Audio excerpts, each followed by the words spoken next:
Hai semuanya, perkenalkan nama saya James Nathanael Aritonang. Pada kesempatan kali ini, saya ingin mensimulasikan routing dinamik OSPF di Mikrotik. Adapun tujuannya yang pertama, mengetahui cara kerja routing dinamik OSPF di Mikrotik. Yang kedua, mensimulasikan routing dinamik OSPF Mikrotik dengan GNS3. Oke, yang pertama kita akan buat skema jaringan seperti yang praktikum yang lalu. Saya sudah membuatnya, lalu kita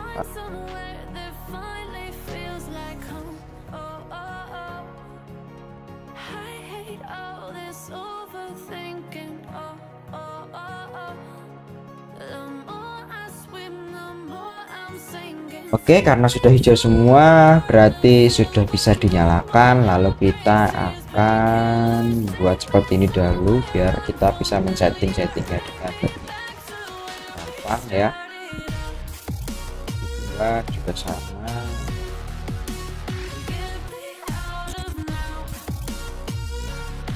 Juga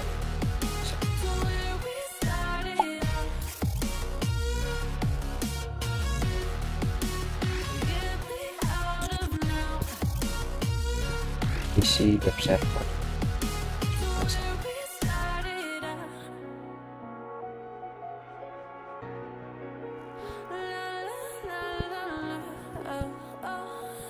Lalu untuk hal yang akan kita lakukan yang pertama yaitu kita akan men-setting IP address untuk router 1, 2, dan 3.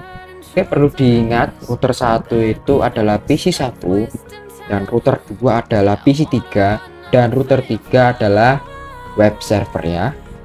Kita akan buat seperti ini di menu IP di address. Oke, untuk PC 1 kita akan ke winbox.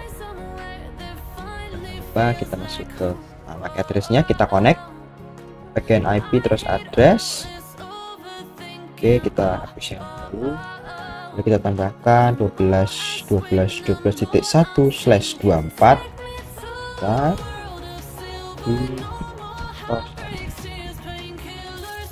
Lalu lanjut 13.13.13.1/24 di enter. Oke, lalu kita akan 192.168.1.62/26 untuk interface-nya di ether 3. Kita apply. Oke, 192.168.1.126/26 ini untuk ether 4. Oke, lalu lanjut untuk router 2 di PC 3 ya. Jadi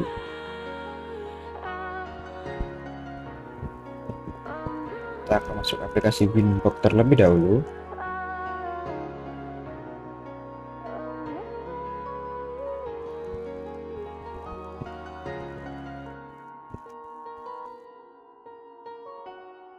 Lalu kita akan ke IP terus address.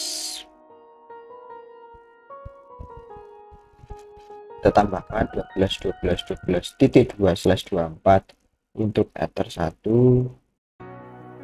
Kita tambahkan 23.23.23.2/24 untuk ether 2.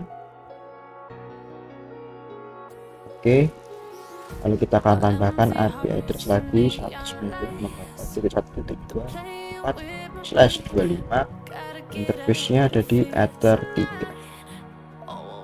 Oke, lalu lanjut ke PC di web server.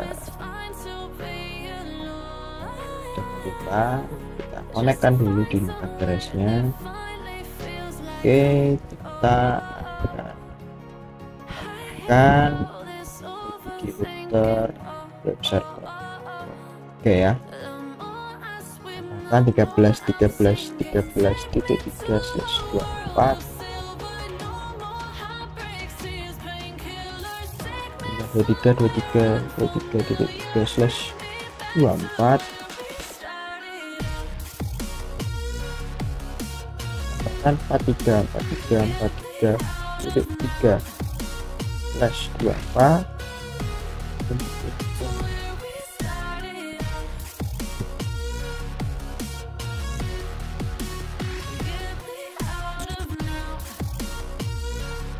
sorry, ini harusnya terbuang.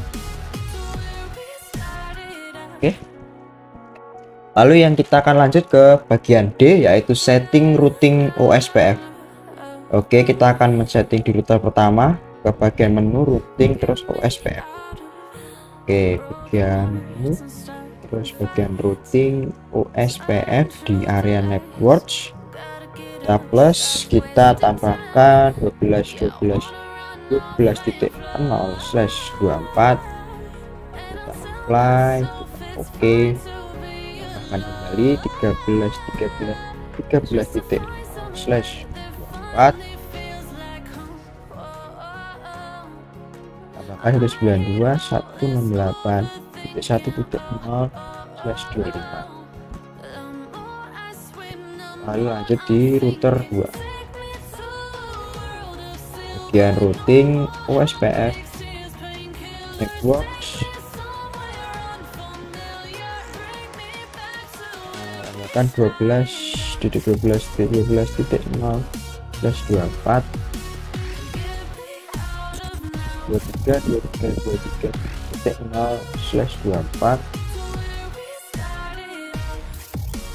menggunakan 192.168.1.128/25.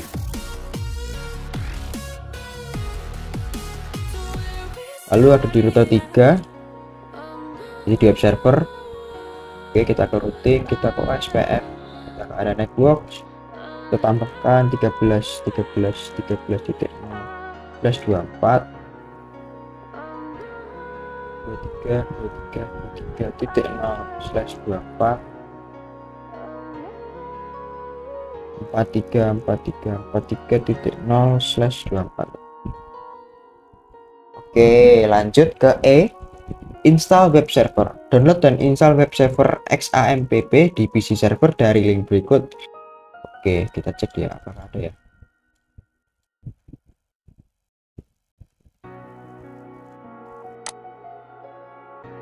Oke, karena saya sudah mendownloadnya di PC host, nah kita tinggal drag and drop saja ya.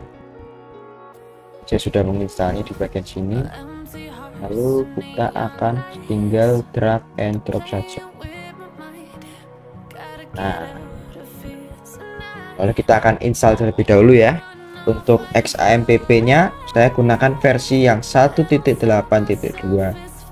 Oke, kita akan installnya di PC web server ya. Dan jangan lupa, karena kita akan menggunakan apa saja, kita cek list yang mungkin tidak akan kita gunakan. Oke, next, jadi kita uncheck.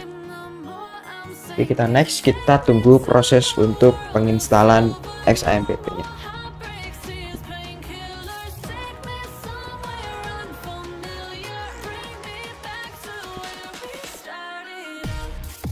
Sementara kita menunggu XAMPP diinstal, kita akan setting IP masing-masing dari komputernya. Saya sudah menyiapkannya. Bentar.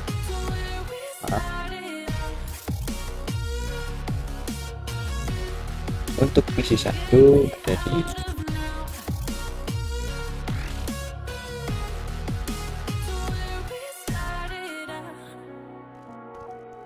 kita akan setting IP-nya 192.168.1.1 ini 192.168.1.6.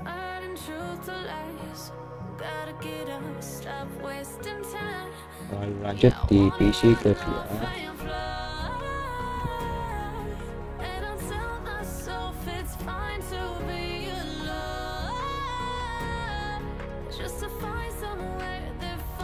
Di 192 untuk subnet nya. Lalu untuk default gateway nya kita kasih 1.4.2.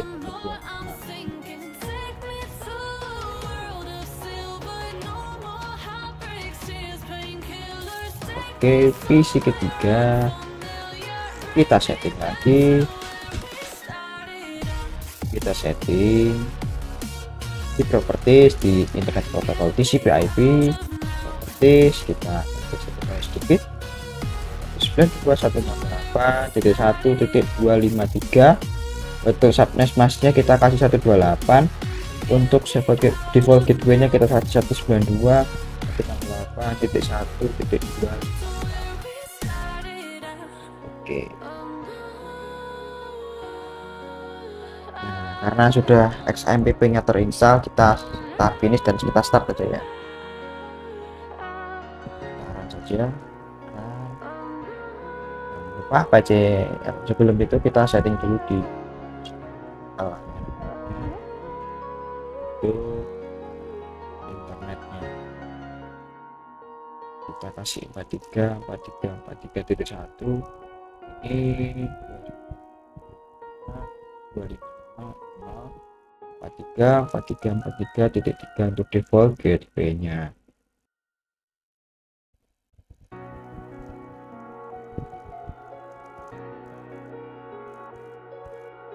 Kita akan pastikan Apache running. Lanjut ya, kita running. Di sini sudah warnanya hijau, artinya sudah running ya. Lalu edit folder xampp htdocs index.html dengan script berikut. Oke, kita akan ke my computer, bagian local disk, kita examine, kita cari htdocs. Di sini htdocs, kita akan ganti ini ke tiles. Lalu di ini ada index, kita klik kanan, kita edit, kita copy-kan ya, paste ya. Namanya kita ganti Damas.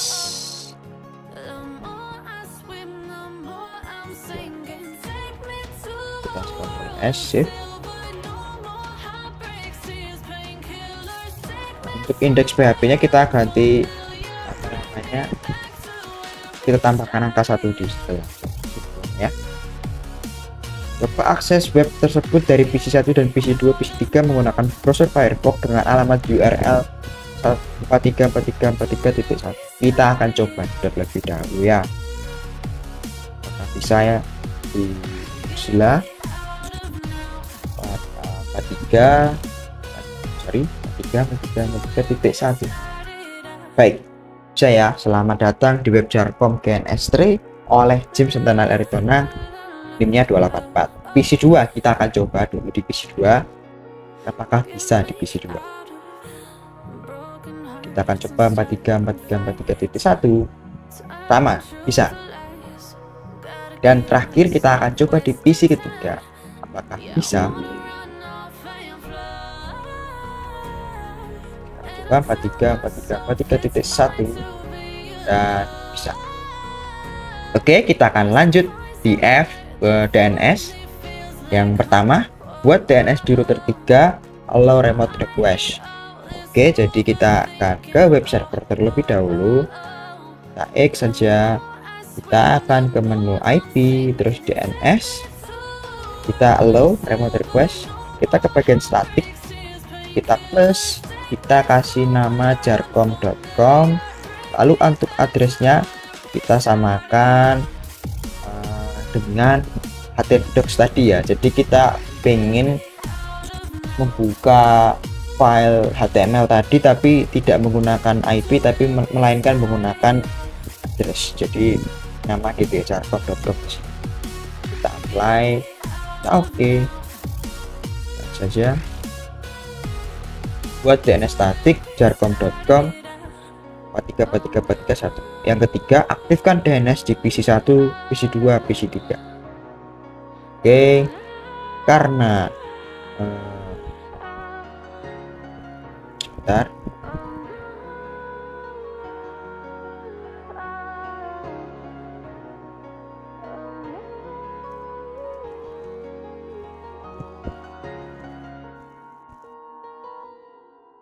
Karena web server itu ada di router 3, otomatis kita akan menggunakan DNS-nya itu ada di 13.13.13.1 itu untuk di PC 1 dan PC 2, sedangkan untuk PC 3 kita akan gunakan DNS servernya 23.23.23.1. Oke, apakah bisa ya? Kita akan eksperimen terlebih dahulu. Kita akan coba di PC 1.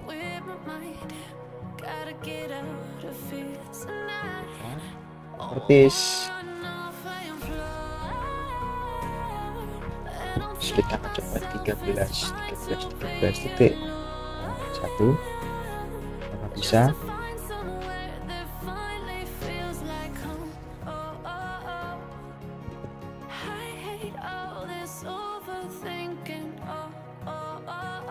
Kalau tidak bisa, kita akan gunakan 13 di sini ya. Nah, kita akan setting kembali di ini, kita akan ganti ini 13 Kita akan coba apakah bisa menggunakan jarcom.com, dan yap, bisa. Ini bagian jarcom.com ini 434343.1. Jadi ini adalah hal yang berbeda, sama tapi memiliki metode yang berbeda. Karena yang ini kita akan menggunakan DNS ini di PC 1, kita akan coba juga di PC kedua. Oke, kita akan tambahkan di bagian sini 13 Oke saja, kita close. Oke, tambahkan jarcom.com. Nah, nice, bisa. Lalu kita akan coba di PC ketiga, apakah bisa. Ini kita setting dulu ya. Nanti kita akan coba di 2323. Apakah bisa? Kita coba dulu ya.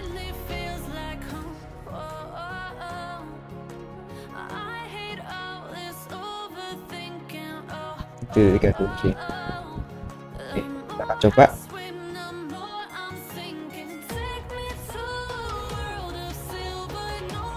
Bisa ya ternyata. Jadi karena kita akan ke bagian router 3, maka kita harus melalui ya, ada DNS nya itu kita akan menggunakan bagian 2323 yang untuk PC 3 karena lebih dekat. Tapi kalau kita gunakan 13 apakah mempengaruhi ya? Kita akan coba ya. Kalau tadi kan cepet ya ngeloadnya ya, kita akan coba untuk 13. Oke, kita close.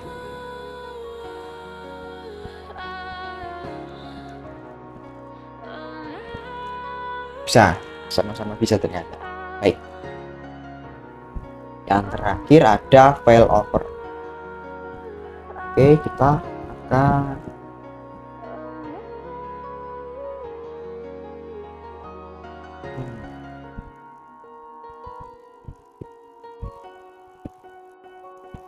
setting interface MikroTik X6.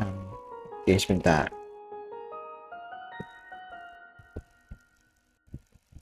Kita akan menu terminal.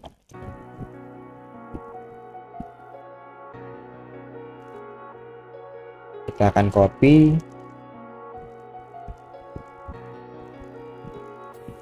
Kita akan paste di sini. Oh, tidak bisa.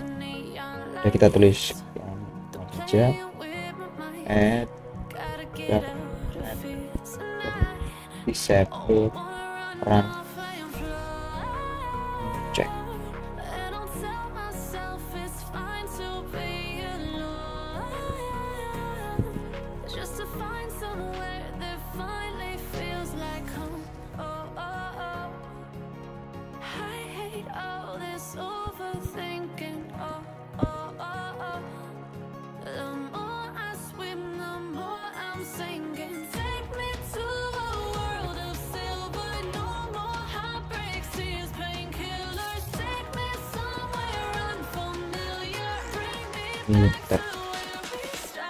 Fish at the net set disable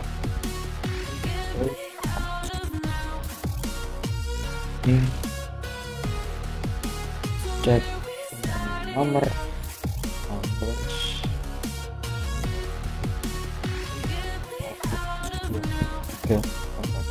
nah, enter apakah ada terjadi.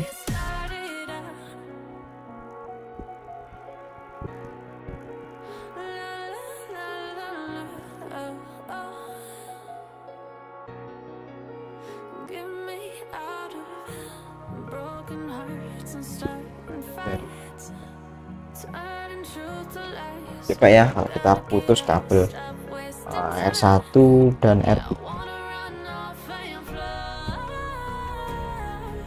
Kalau kita putus bagian sini,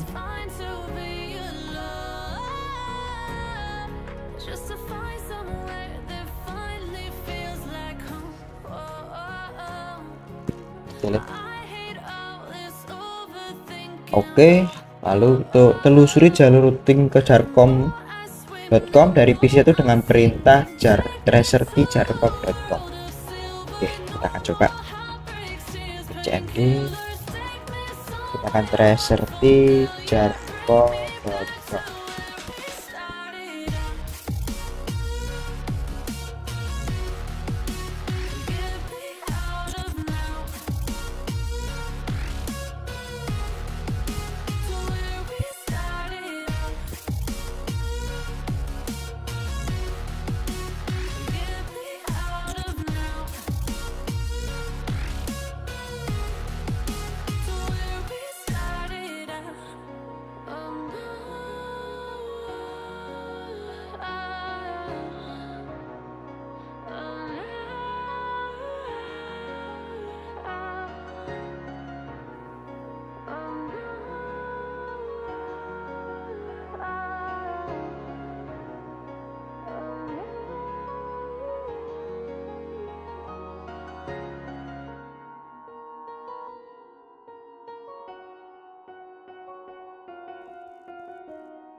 Baik, ternyata bisa ya. Kalau kita lihat di sini ada 4 kali pergerakan. Yang pertama dimulai, bentar, kita akan cek terlebih dahulu dari sini, lebih gampang. Jadi yang pertama PC1 mengarah ke router 1. Kalau misalnya naik kan kita gunakan 13. Nah, ini di sini tertera ada 12, berarti ke kanan. Habis itu dia naik, setelah itu dia sampai ke web server yaitu jarcom.com tadi. Baik, ternyata kita berhasil ya mensimulasikan routing dinamik OSPF di Mikrotik. Kita gunakan aplikasi GNS3 dan juga Oracle VirtualBox. Oke, cukup sekian saja simulasi pada hari ini. Jika ada kurangnya saya mohon maaf. Terima kasih sudah menyaksikan dan sampai jumpa.